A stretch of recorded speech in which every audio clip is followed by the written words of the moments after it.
Est-ce qu'on m'entend dans le micro? Non? Oui, c'est bon? Parfait. Bon, mais bonjour à toutes et à tous. Merci d'être présents ici et puis également en ligne. Voilà, on va parler aujourd'hui pendant 45 minutes de financement de l'innovation, de trouver voilà, les bonnes pratiques, les pièges à éviter et vous donner le plus d'astuces possible pour que vous puissiez financer au mieux vos projets. Donc déjà un grand merci à la Mêlée aussi d'avoir organisé cet événement. Voilà, je sais qu'ils ont travaillé très dur depuis plusieurs semaines.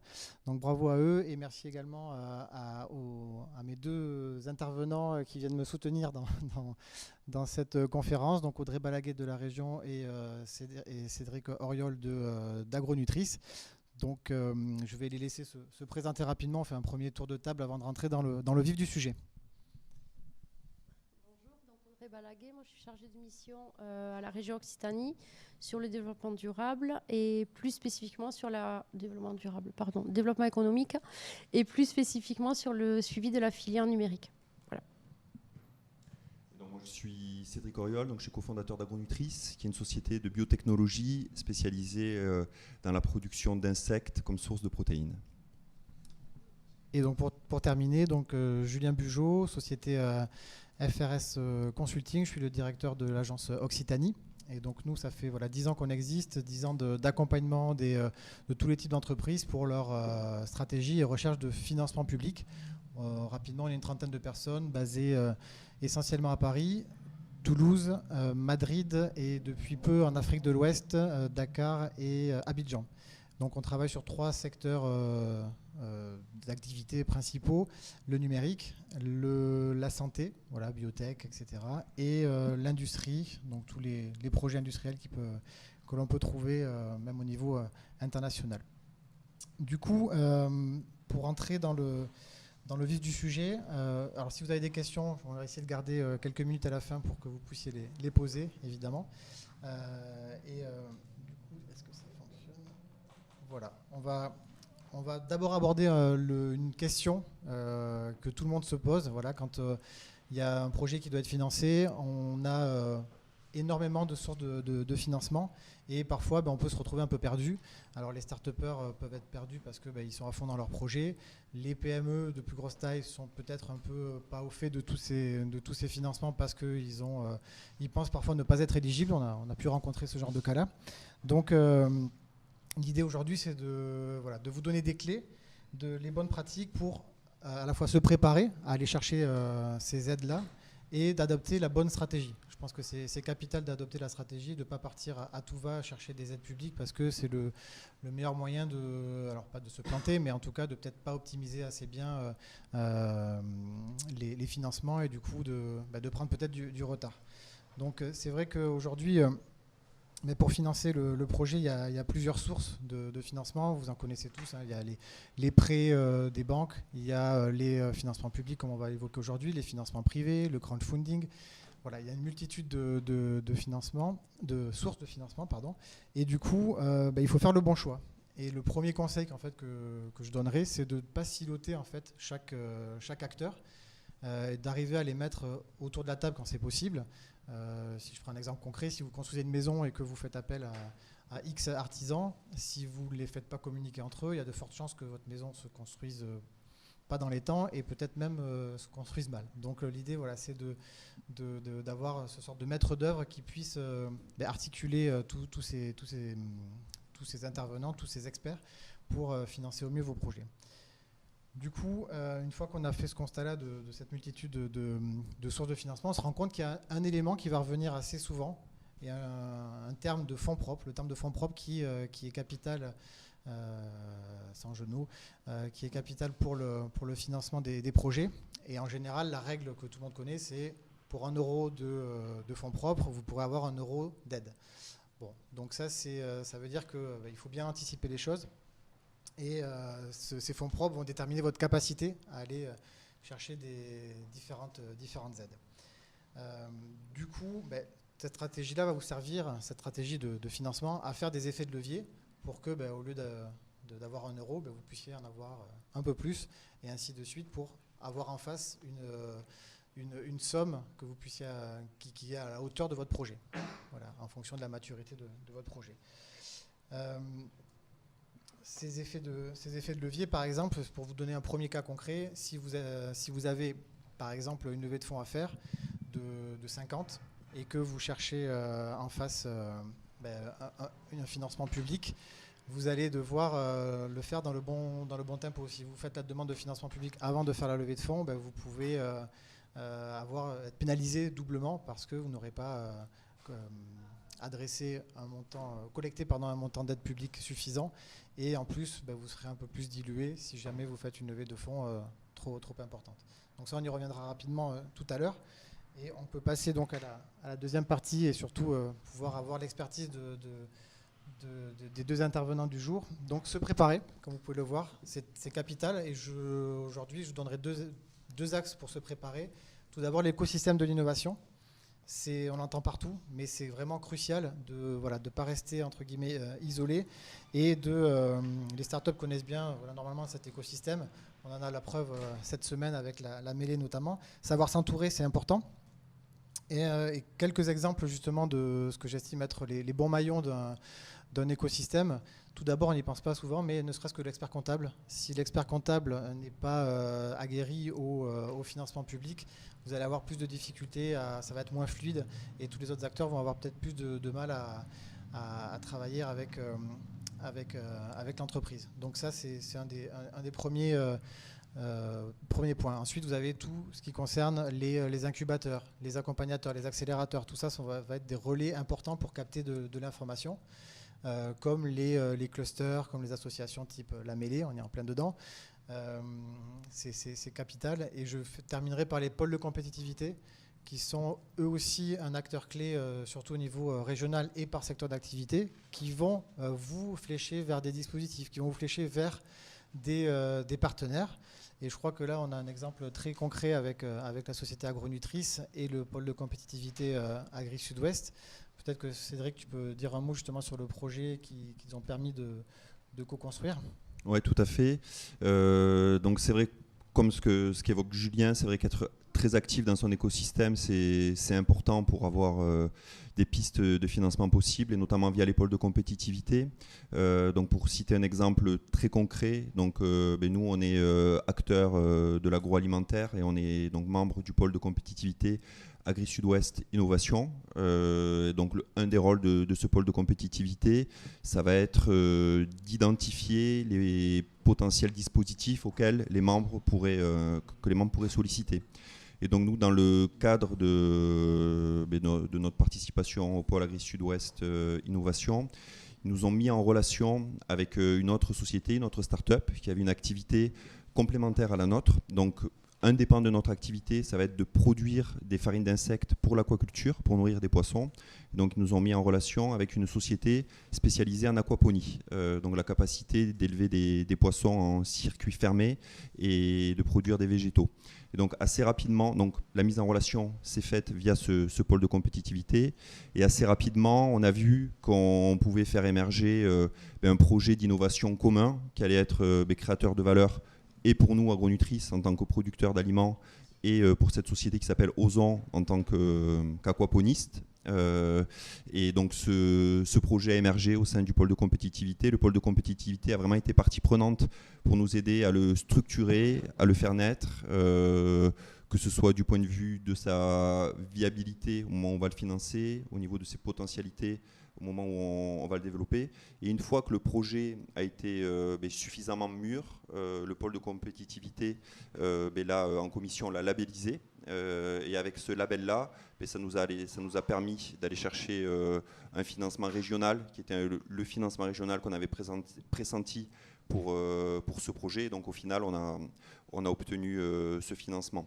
Donc que retenir, c'est que cette innovation qui est en train de se créer, elle a pu exister parce qu'on a été mis en relation par le pôle de compétitivité, parce qu'on a été financé par un financeur extérieur, donc en l'occurrence c'était la région, mais aussi parce que ça répondait à de vrais enjeux business des deux sociétés, et avec de vraies perspectives pour nous, pour pouvoir développer nos sociétés si le projet arrive à son terme. Super, mais merci Cédric. Et du coup, voilà, ça illustre bien l'intérêt d'être plongé dans cet écosystème, donc qui était le premier point que j'évoquais pour se préparer. Le deuxième point, là, ça va être plutôt se préparer justement à fournir les bonnes informations aux différents guichets que vous pourriez adresser pour aller capter des aides publiques. Et du coup, là, il y a plusieurs choses. La première, c'est que la stratégie, en fait, les choses que l'on met en avant dans ce genre de dossier sont différentes si vous allez chercher des aides publiques par rapport à des aides privées. Parfois, il y a peut-être une petite confusion, mais les attentes sont un peu différentes. Sur les aides publiques, vous allez avoir, comme c'est de l'argent public, comme son nom l'indique, vous allez avoir des attentes sur de la création d'emplois, sur des retombées économiques sur le territoire. Si c'est une aide de la région, par exemple, ou nationale ou européenne, vous allez devoir montrer que vous répondez aux attentes du financeur, là où le financeur privé va être plutôt intéressé par tout de suite votre rentabilité et, voilà, et combien il va pouvoir récupérer d'argent si un jour il sort de l'actionnariat. Et le deuxième point, donc, ça va être le dossier à fournir. Les dossiers sont tous différents, mais ils ont quand même tous une trame et des informations communes. Si je vous fais un rapide panorama, vous allez évidemment présenter la société, l'équipe. Je tiens vraiment à mettre l'accent sur l'équipe parce qu'on a l'impression qu'on met juste un lien LinkedIn et puis le financeur voit un peu à qui il a affaire. C'est crucial parce que ça va démontrer votre capacité à porter le projet, à montrer la cohérence entre les différents membres de l'équipe, et ça va aussi pouvoir montrer peut-être entre guillemets, les manques ou les faiblesses que vous allez justement mettre en avant dans le dossier pour dire voilà, financez-nous parce qu'on va aller recruter telle ou telle compétence qui nous manque en interne pour maîtriser complètement la chaîne de valeur de notre projet. Donc ça, c'est vraiment très important sur cette partie présentation. Ensuite, vous allez évidemment présenter le projet. Donc là, le projet, vous allez présenter peut-être le niveau d'innovation du projet, le découpage du projet en général en lots qui va se subdiviser lui-même en tâches, etc. Donc on va avoir un niveau de granulométrie qui peut varier en fonction de l'avancement du programme et de l'aide demandée. Et puis, vous allez avoir évidemment la partie financière. Et donc là, c'est très important, notamment pour ceux qui sont la tête dans le guidon dans leur projet, justement de relever la tête et de pouvoir faire des prévisions à plus 2 ans, 3 ans. On peut aller sur certaines aides à demander des chiffres jusqu'à plus 5 ans en termes de retombées économiques, en termes de plan de financement aussi, savoir comment vous allez pouvoir financer votre projet en plus de l'aide que vous sollicitez. Voilà, donc ça, c'est important de montrer aux financeurs que vous avez réfléchi à toutes ces questions-là. D'autres points qui sont là aussi, qui demandent une certaine vision à plus ou moins long terme sur les stratégies de commercialisation, les stratégies d'industrialisation. Donc tout ça, c'est des éléments, même s'ils ne sont pas encore à l'ordre du jour dans votre projet, mais qu'il faut anticiper et en tout cas montrer que vous avez réfléchi à cela dans les différents dossiers. Et donc peut-être que voilà, Audrey Balaguer, ici présente, peut nous donner un exemple concret avec ce qu'attend plus particulièrement peut-être la région Occitanie sur le panel d'aides qu'ils peuvent proposer. Bon, Julien a presque tout dit. Il a presque fait le tour de tout. Désolé. Non, mais c'est très bien. Juste moi, un complément sur l'écosystème, et je vais essayer de ne pas être trop bavarde, parce que sur le numérique, il y a quand même une particularité, c'est qu'il n'y a pas de pôle dédié, à part sur la partie IA, où il y a le pôle Aerospace Valley, qui a une spécificité sur l'intelligence artificielle. Mais après, il n'y a pas de pôle comme sur l'agro. On a un cluster, mais qui n'aide pas forcément au montage de dossiers. Donc, juste savoir qu'on a aussi, en complément des cabinets comme le vôtre, il y a aussi l'agence ADOC, qui est un peu le bras armé de la région sur le montage de projets. Donc, il ne faut pas hésiter à solliciter. Et il y a aussi un autre outil qui peut être intéressant, notamment quand vous arrivez un peu dans l'écosystème que vous ne connaissez pas forcément, c'est le Hub Entreprendre. C'est un site qui a été mis en place par la région et qui recense un peu tous les développeurs économiques de la région. Et en fait, vous allez vous inscrire, créer un compte et en fonction de votre projet, ça va vous guider vers le bon interlocuteur. Sur la CCI, l'agence. Voilà, ça peut donner aussi une première approche quand vous ne connaissez pas des agences comme vous, par exemple. Donc, il n'y a aucun problème. Nous, on travaille pour aussi mettre à l'aise qu'un dossier soit accompagné par notre agence ou par la CCI ou par des consultants privés. Il n'y a pas de problème là-dessus. Je veux dire, l'agence n'est pas un passage obligé, voilà, pour enlever les craintes. Donc ça, c'est la première chose.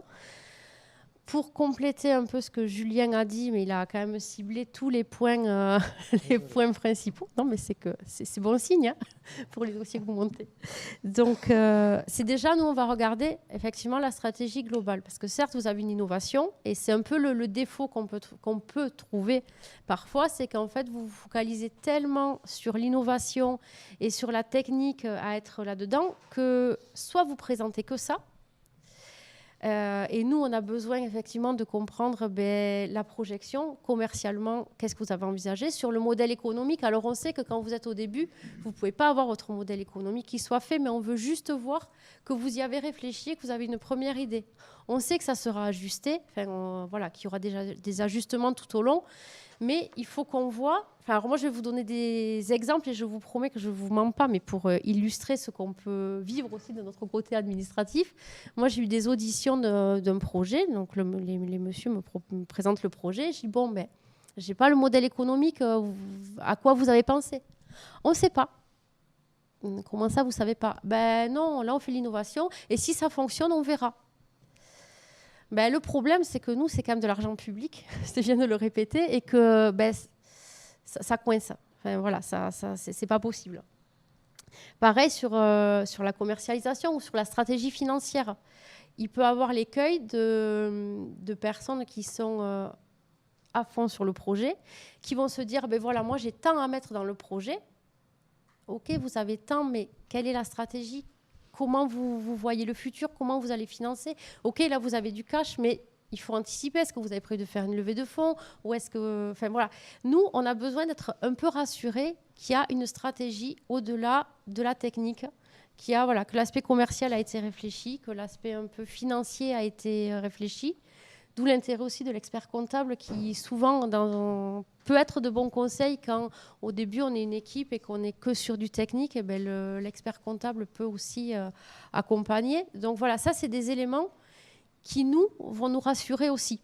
Voilà, c'est pas pour vous embêter. Après, je sais que nous, on a le mauvais rôle à poser 150 000 questions sur votre projet. C'est qu'on a besoin de rassurer derrière les élus qui vont voter. Sur la question des fonds propres, là où souvent le bas blesse. En complément, donc effectivement, la règle, c'est pour 1 euro de subvention, on demande en face 1 euro de fonds propres. Après, si vous êtes en démarche de levée de fonds, imaginons que vous êtes quand même avancé dans cette démarche, mais elle n'est pas tout à fait finalisée. Si vraiment on voit que le dossier tient la route, que le projet est intéressant, que vous êtes un peu juste niveau fonds propres, on peut aussi conditionner l'aide à la réussite de la levée de fonds. Enfin, moi, je sais que je l'ai eu fait sur des dossiers. Voilà, on ne veut pas aussi bloquer. Nous, l'objectif, c'est quand même de faire sortir des projets d'innovation sur le territoire. Donc, il peut y avoir ça. Et par contre, une chose, je pense qu'il est important de dire, parce que j'ai eu le cas il n'y a pas longtemps, si vous avez eu une subvention en 2020, publique, et que vous demandez une autre subvention en 2021. Par exemple, j'ai une entreprise qui a eu une aide à l'export en 2020, là qui me demande une aide à l'innovation en 2021, enfin qui demande à la région, pas à moi. Moi, sur la liasse fiscale 2021, des fonds propres, je vais déduire la subvention déjà accordée. Donc, du coup, ça a un impact sur le montant de fonds propres. Donc, j'ai eu la remarque, c'est pas juste, ok, mais c'est la règle. Voilà. Donc, il faut penser aussi à ça, parce qu'on regarde effectivement le cumul des aides publiques. Donc, c'est parfois la mauvaise surprise. Enfin, ça peut être une mauvaise surprise. Sur le dossier, si je suis trop bavarde, il faut m'arrêter, hein, parce que je suis très bavarde.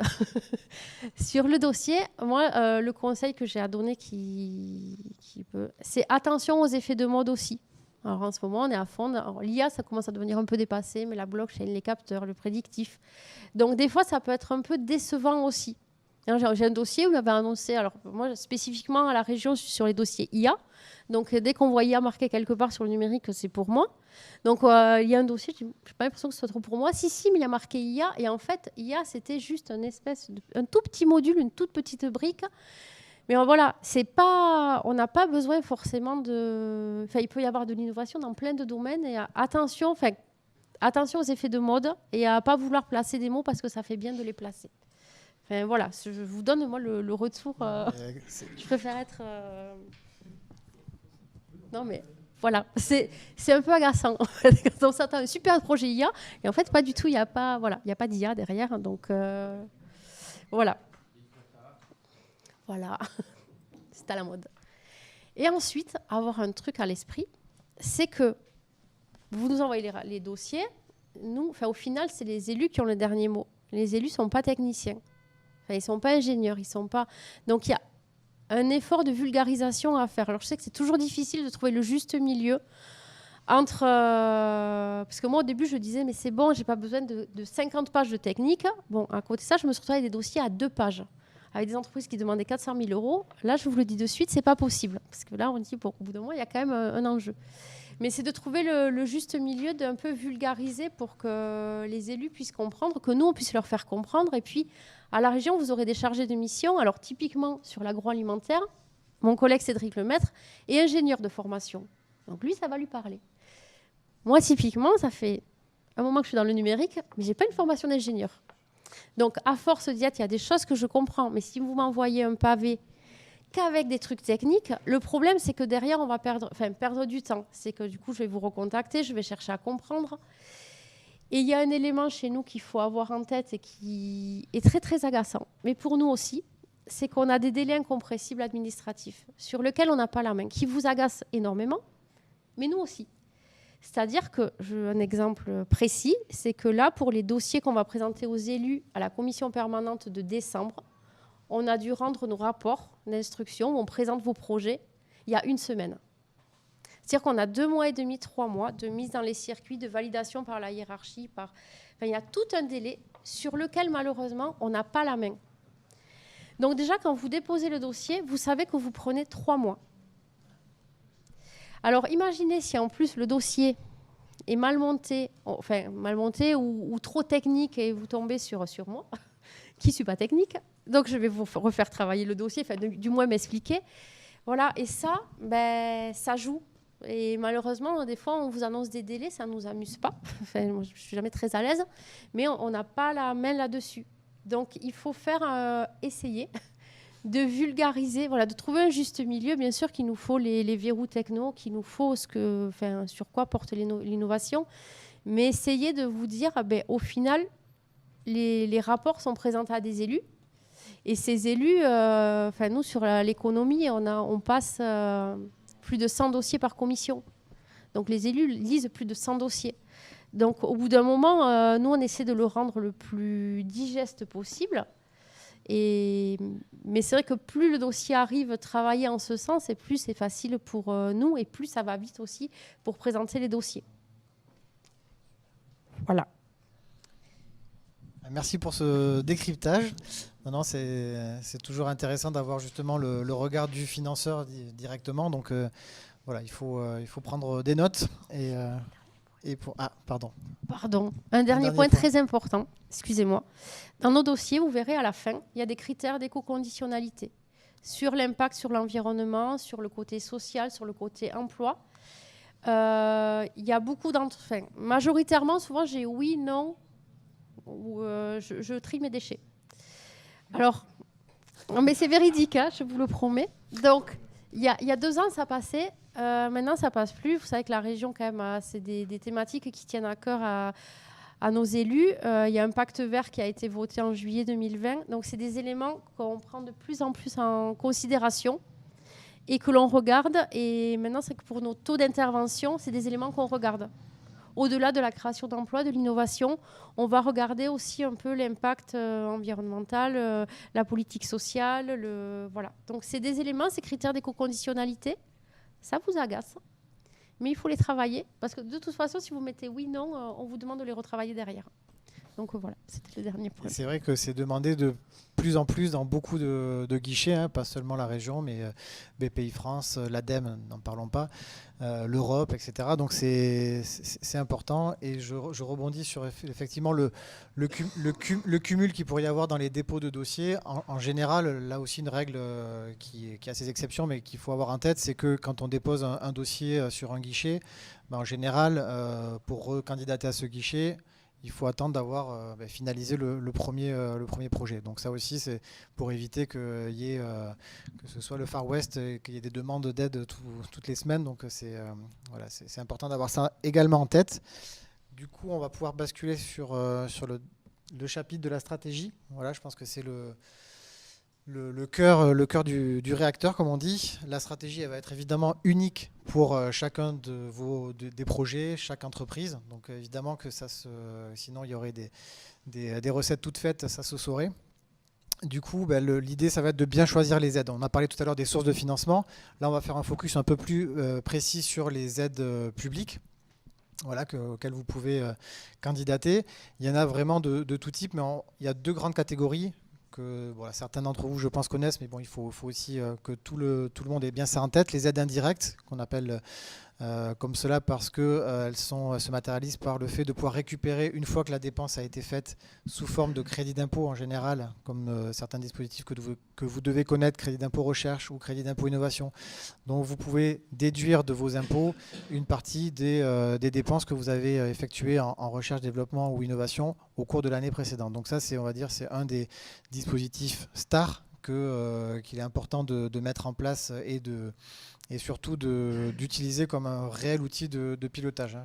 J'ai dit plusieurs fois aujourd'hui à des personnes qui sont venues me voir qu'il fallait vraiment l'utiliser comme tel, parce que ça va vous permettre ça va vous donner de la visibilité à long terme, parce que vous savez qu'une dépense réalisée en février, mars, avril, vous allez en récupérer une certaine somme l'année d'après. Donc c'est pour ça qu'il faut bien le prévoir dans son plan de trésor, mais c'est quelque chose qu'une fois que vous le maniez comme il faut, qui est un réel outil.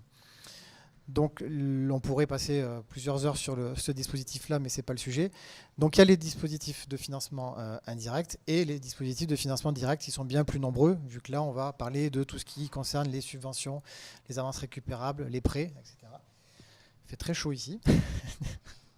Et du coup, sur ces aides directes, il va y avoir des guichets.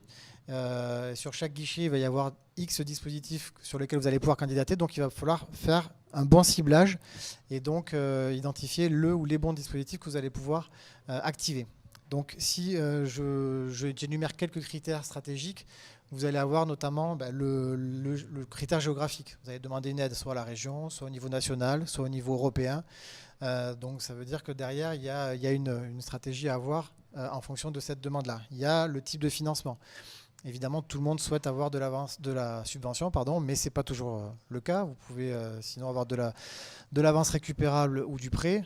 La différence entre les deux, peut-être petite précision, l'avance récupérable, donc on peut assimiler ça à un prêt, à la différence que si le projet que vous menez se solde par un échec, ça peut arriver, tout ou partie de cette avance récupérable n'est plus due, donc se transforme en fait en subvention. Donc c'est toujours, ça laisse une porte de sortie en cas d'échec du projet, donc c'est pour ça qu'on appelle ça avance récupérable. Et ensuite, il y a d'autres critères comme la temporalité. Vous avez des dispositifs qui, eux, vont être au fil de l'eau. Donc, vous pouvez candidater, entre guillemets, quand vous voulez. Et il y a des commissions qui vont se réunir tous les mois, tous les 2 mois, etc. pour analyser votre dossier. Là où vous allez avoir aussi des appels à projets qui vont être fixés à une deadline à laquelle il va falloir remettre le dossier impérativement.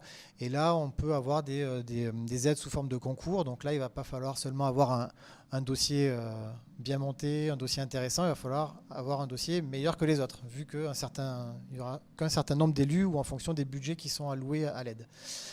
Comme autre critère capital aussi, vous allez avoir les thématiques, évidemment, ça paraît logique, mais il y a beaucoup d'aides qui sont sur des thématiques très précises, notamment au niveau européen, où là on attend vraiment des projets très ciblés. Donc il ne faut pas chercher à rentrer au chausse-pied, entre guillemets, dans la thématique. Il faut vraiment que votre projet corresponde et que vous puissiez cocher les cases de ce cahier des charges. Donc c'est là aussi où nous, on vous aide aussi à décrypter les cahiers des charges. Il y a des aides qui vont être plus bottom-up, qu'on appelle, qui ne vont pas avoir forcément de thématique précise attendue. Donc là aussi, ça donne une certaine liberté pour candidater, mais qui dit liberté aussi, ça veut dire qu'il y aura peut-être aussi plus de monde qui va candidater à ce dispositif-là. Ensuite, il y a beaucoup d'autres critères, la taille de l'entreprise, le niveau d'innovation. Certaines aides vont s'adresser à des projets qui sont en phase de POC, d'autres qui vont être sur du développement, etc. Donc, Vous voyez que ça fait énormément de portes d'entrée pour pouvoir dresser une cartographie des aides sur lesquelles vous pouvez vous positionner. Et donc, ça, c'est crucial parce que si vous ne faites pas ce travail en amont, vous allez peut-être être guidé par une aide que vous avez vue sur Internet et peut-être qu'en fait, vous passez à côté d'une autre aide qui va être peut-être mieux dotée. Là aussi, le montant, le taux de financement est aussi un des critères importants. Sur des petites structures type TPE ou PME, en général, on va être autour de 40-50% de subventions. Parfois, c'est un mix. Vous allez avoir une partie en avance remboursable, une partie en subvention. Et si on va vers les aides européennes, là, c'est là où vous allez avoir en général les meilleurs taux de financement. On va parler de 70%, voire 100% sur des projets de recherche très, très amont, 100% en subvention. Donc là, on est sur des aides très, très incitatives, mais également très compétitives parce que toutes les PME, par exemple européennes, ou des entreprises de taille supérieure, vont candidater aussi. Donc, il va falloir vous allez être en compétition avec toutes ces entreprises-là. Donc, c'est des projets qui, là, mettent un peu de temps à être montés pour avoir des dossiers les plus percutants possibles. Voilà, là, chaque mot compte, si je puis dire, dans ces dossiers-là. Donc, comme je disais, beaucoup de critères, donc une stratégie à adopter. Et là, ça valait le coup justement d'avoir la présence d'Audrey Balaguet aujourd'hui pour avoir une sorte de panorama des aides de la région, ce qui peut donner des idées à certains, vu que je sais que certains dans la salle sont en phase d'amorçage. Et donc, c'est typiquement les aides vers lesquelles on va se tourner dans ces moments-là pour faire grandir son projet. Et ensuite, aller chercher des financements peut-être plus ambitieux une fois que vous avez passer la phase de faisabilité. Voilà. Donc je vais laisser la parole et la télécommande. Voilà. Ouais. Je ne sais pas si tu vois il faut, parce qu'on n'a pas le non, retour, mais à la limite, non, parce qu'on a tout un panel d'outils pour financer l'innovation, l'investissement, l'export, la commercialisation, mais en fait, j'avais prévu de vous les présenter, mais comme je suis très très bavarde, on ne va pas les présenter. Enfin, je vais vous laisser cette slide. Tous les dispositifs sont présentés sur le Hub Entreprendre, mais j'ai envie de dire qu'en fait, c'est plus le boulot de l'agence ou de cabinets comme vous, en fonction de votre projet, en fait, qu'on vous oriente vers les bons dispositifs. Parce que le travers qu'il peut y avoir, désolée, je change en cours de route, mais le travers qu'il peut y avoir, c'est on vous présente les dispositifs et vous allez faire en sorte de vouloir rentrer dans les cases. Et c'est pas le but. Nous, le but, ça va être vous avez un projet, voyons comment on peut le financer. Alors, on peut passer rapidement sur l'innovation. Il y a le PASS, ça va être une petite aide alors il faut au moins un salarié et 1 an d'existence. Et ça va permettre de financer une étude de faisabilité ou un truc que vous allez sous-traiter, que vous n'allez pas faire en interne, qui sera sous-traité. Et c'est une aide qui est à 50% et de mémoire, c'est maximum 20 000 €, parce qu'on a bougé les taux. Donc là, c'est un peu un critère automatique. Mais ça va être monté. Il faut qu'il y ait quelqu'un qui vous accompagne, une CCI, l'agence, mais il faut qu'il y ait un prescripteur à cette aide. Vous ne pouvez pas le faire tout seul. Ensuite, il y a les contrats expertise. Ça va être un peu en amont du contrat innovation, qui est un peu notre contrat classique pour accompagner l'innovation. Ça va être pour valider un positionnement stratégique ou une étude de faisabilité amont. Donc, mais généralement, nous, on va regarder si un contrat expertise, est-ce qu'il va y avoir une suite? Est-ce qu'il va y avoir derrière? Est-ce que ça va découler sur un contrat innovation? Et après, voilà, notre contrat innovation qui est un peu qui permet de financer en fait des dépenses de RH et de sous-traitance, plafonné à 50%. Donc ça, c'est ce qui va nous permettre de vous accompagner sur les projets d'innovation. Et en complément, je fais très vite parce que vous pouvez trouver les infos ailleurs et que pour moi, c'est pas le cœur.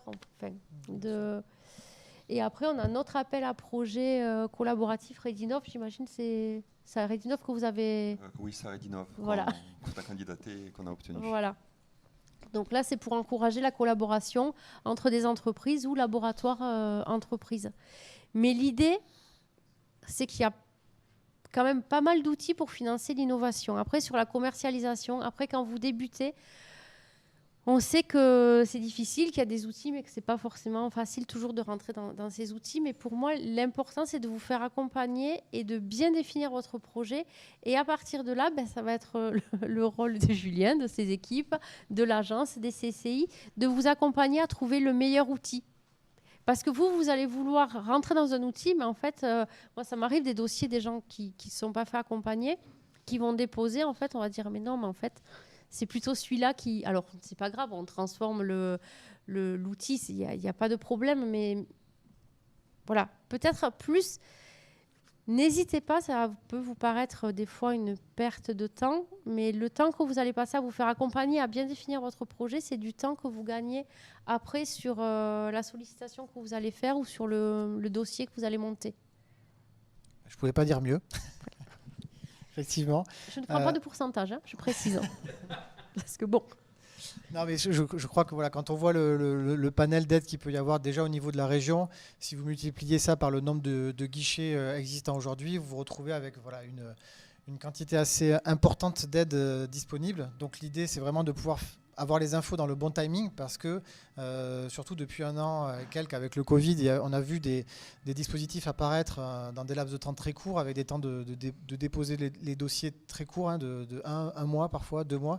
Donc il faut, si possible, avoir les infos en amont, ça c'est encore mieux, mais après être très réactif dès que les appels à projets, les cahiers des charges sortent, d'être réactif et c'est là où nous, effectivement, on peut aider à décrypter pour vous faire aussi gagner du temps et vous dire rapidement si ça vaut le coup ou pas de se positionner en fonction de l'état d'avancement de votre projet, évidemment. L'idée, c'est pas de contorsionner le projet pour qu'il rentre dans la case. Donc, du coup, on va avoir un gros travail de filtre, évidemment, pour vous sortir que les dispositifs les plus pertinents et du coup d'articuler toutes ces aides pour faire ce qu'on disait tout à l'heure, les meilleurs effets de levier. D'où l'importance des porteurs de projets ou des chefs d'entreprise de mettre toutes ces compétences autour de la table pour que tout le monde soit aussi raccord sur le tempo et les délais. Donc ça, c'est aussi c'est crucial. Voilà. Par rapport à la gestion de vos fonds propres, les projets, vous allez les découper. En général, si on fait un découpage très macro, vous allez avoir la phase d'amorçage, donc qui va vous permettre de créer votre preuve de concept. La phase développement, alors là qui peut être plus ou moins longue, et ensuite vous allez basculer sur une phase plutôt d'industrialisation puis de commercialisation derrière. Donc en fait, il y a beaucoup d'aides qui vont s'adresser directement à ces phases-là. Donc c'est ce qui nous permet, nous aussi, en fonction de votre vision et du temps que vous allez mettre à développer vos projets, de pouvoir cadencer les bons dispositifs au bon moment, avec vos partenaires de financement public ou de prêts bancaires, etc., pour justement adopter la meilleure stratégie.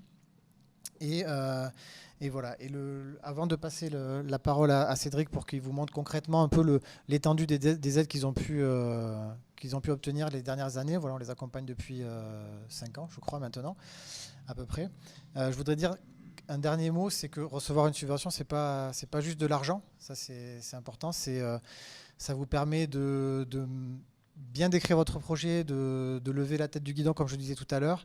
Et c'est aussi un label, c'est-à-dire que ça peut rassurer des financeurs privés de savoir que vous avez pu obtenir une aide à tel ou tel dispositif.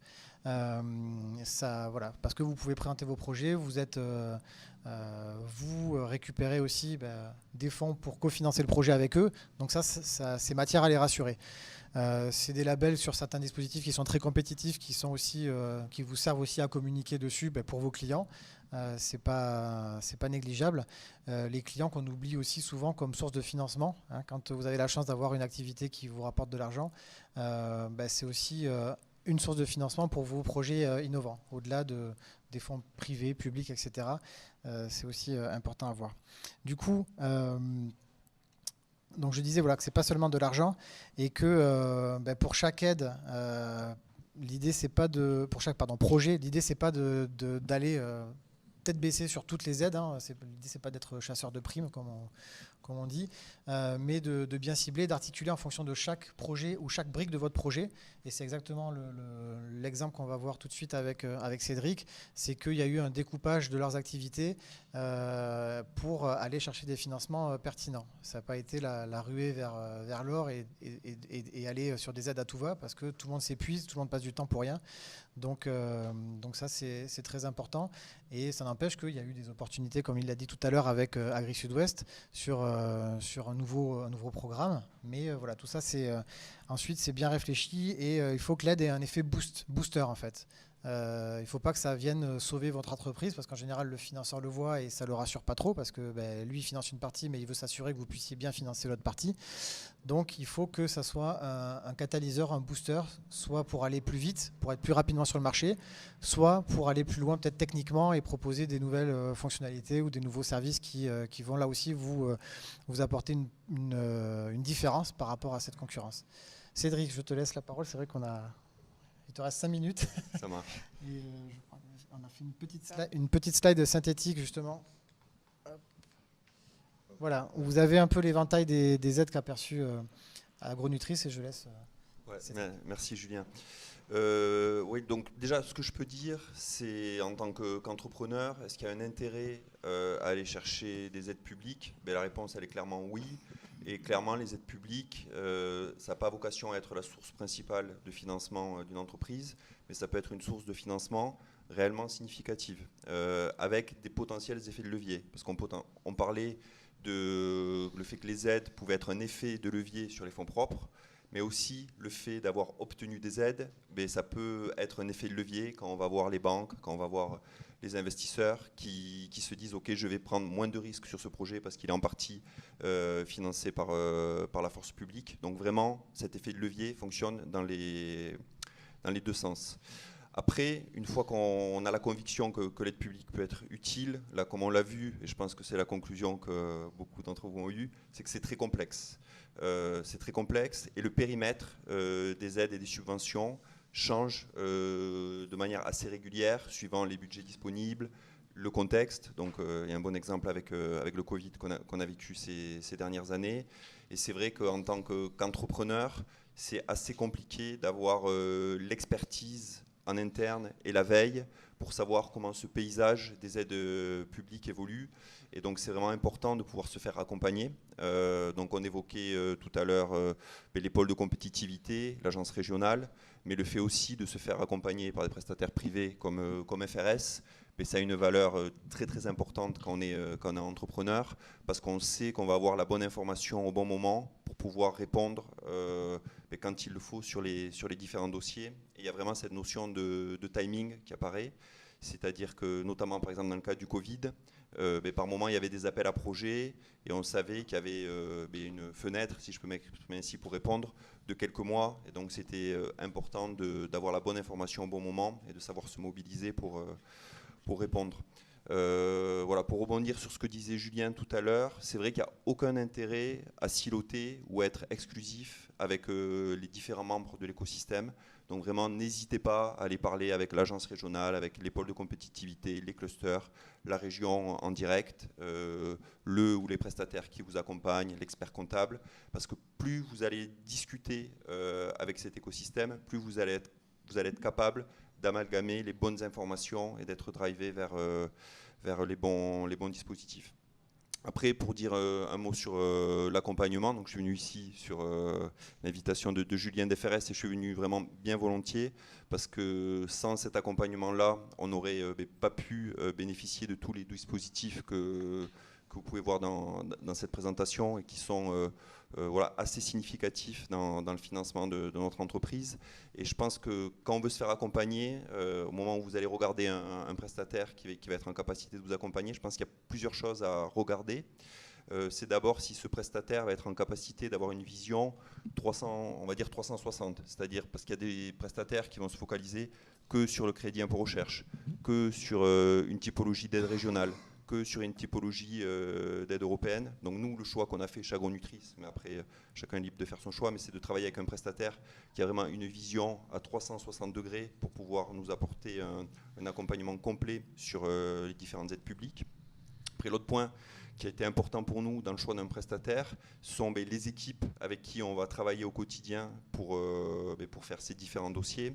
Et c'est vrai qu'au-delà de la technique du montage de dossiers, c'est aussi important d'avoir des interlocuteurs qui vont avoir une formation et un background qui est lié avec notre cœur de métier. Et donc nous, on a retrouvé ça chez FRS, avec des gens qui étaient formés en sciences, en biologie, etc., pour que, quand ils nous accompagnent dans la rédaction de nos dossiers, pouvoir avoir un regard fin, pour pouvoir nous challenger de manière réelle, pour qu'au-delà de répondre à un simple appel à projet, mais on prenne le temps de prendre du recul sur nos programmes d'innovation et de se dire peut-être qu'au final, il y a des choses qu'on peut bouger parce que ça fait plus de sens. Et c'est vrai que quand on a cet effet miroir avec un prestataire, c'est aussi un bénéfice indirect, mais c'est un bénéfice qu'on a dans le montage de ces dossiers. Et après, un dernier mot, quand on essaye de sélectionner un prestataire, c'est aussi de travailler avec des cabinets où il va y avoir plusieurs personnes dans l'équipe, parce que répondre à des projets, c'est des plans de charge. C'est-à-dire que pendant un moment, il va y avoir un pic pendant une semaine, un mois, 2 mois. Il va falloir se mobiliser de manière très très forte pour pouvoir répondre à un dossier complexe. Et donc c'est important quand chez le partenaire, il y a des équipes qui sont suffisantes pour pouvoir nous accompagner dans le montage de dossiers. Donc voilà, je crois qu'on devait s'arrêter à 45 ou pas. Oui, Ouais, effectivement. Donc j'ai du dépassé côté un petit peu, de la régie. mais je suis à votre disposition pour toute question. Merci beaucoup Cédric, merci à toutes et à tous. Alors je ne sais pas si on a du temps pour les questions, je pense que ça va être un peu short, mais en tout cas vous avez les contacts sur le site de la mêlée, donc n'hésitez pas à nous solliciter si vous souhaitez un rendez-vous en direct, ou si vous avez des questions comme ça à poser sur la plateforme, on y répondra. Et merci encore d'être venu, et merci également à ceux qui sont en ligne. Merci.